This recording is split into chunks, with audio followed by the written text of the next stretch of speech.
And welcome back to some more WWF No Mercy Championship mode. Going for the tag titles with Albert Wesker and Chris Redfield. We're on Chapter 9. We just got this one, and the next chapter we're done, I think. Let's go. Alright. Hardship. Chapter 9. Hardship. Now.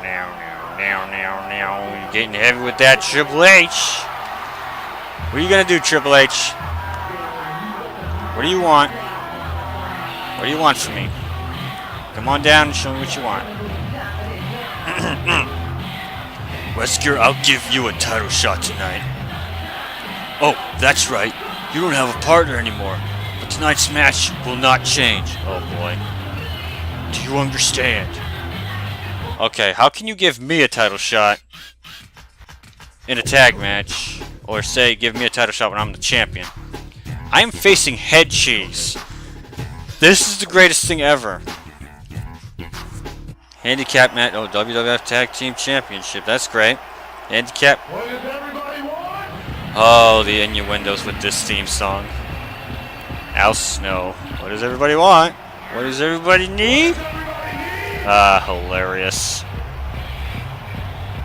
You know, Head, that there mannequin Head, was actually a secret character in a video game at one time.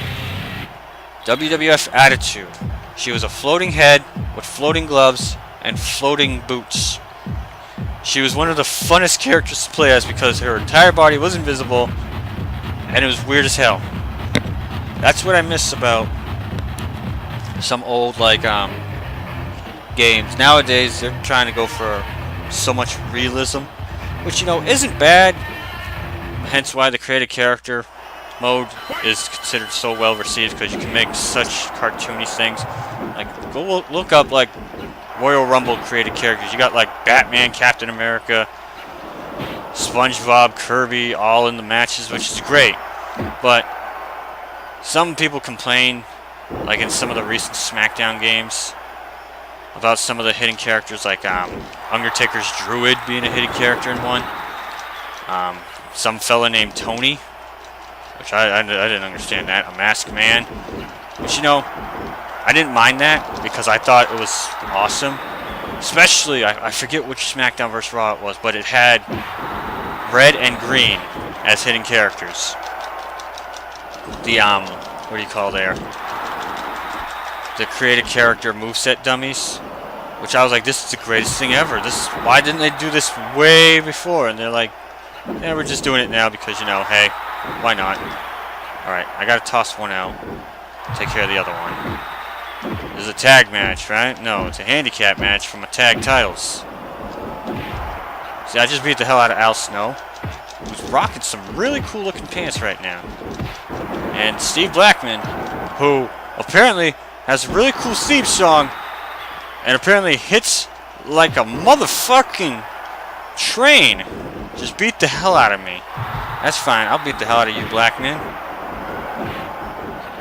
Al Snow's about to give me some head. Oh, wow.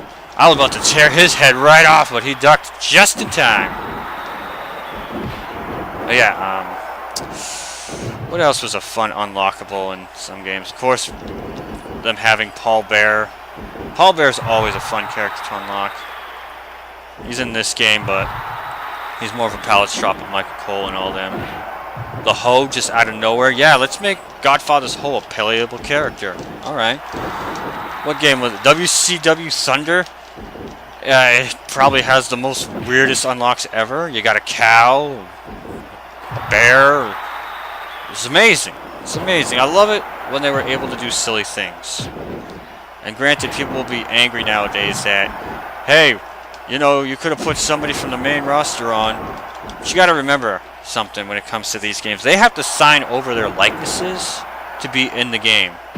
And some people won't do that because they don't like the idea of something like that or whatever.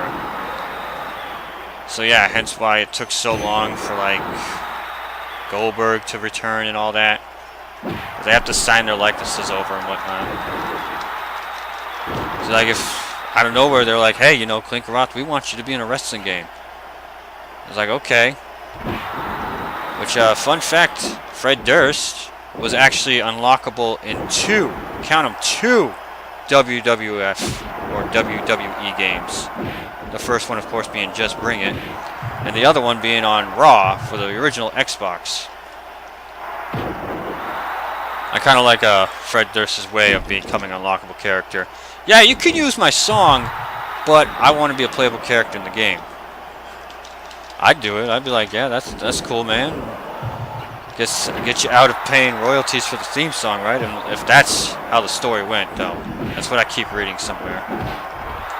And Fred Durst was always a fun character to play as in Just Bring It because he had these over-the-top moves. I got the some Canadian airplane spin backbreaker or something. You think he'd be a pallet swap of the Undertaker, but he wasn't. But he is in WWF Raw. He's a pallet swap of the Undertaker. Oh man.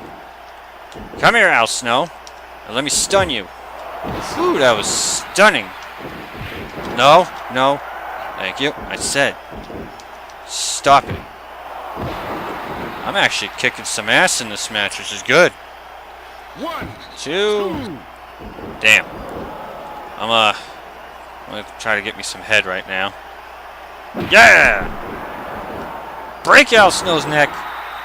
Just break his face. Or the back of his head. Back of his face. We got multiple heads in here. One I just gave head to the crowd. Okay. Al Snow, shut the hell up. What kind of name is Al Snow? Is that supposed to be a pun on something? Unless that's his real name, which then I apologize. No, I think it's like Albert Snow. But Al Snow sounds better. I don't know. It's just weird. And look, his short name is just Al. Very intimidating. Very intimidating. Another guy would kick my ass in real life, so I'm not complaining now. I'm just trying to make some kind of form of comedy. Same thing with Steve Blackman. This guy will probably kick my head off. If he ever saw me in real life, if I said this, you know what? I was never a fan of you. Your theme music was rocking. And even though you had a funny little thing with head cheese, but still. You, yeah. This is weird. Was Steve Blackman ever in any of the SmackDown games? I can't remember.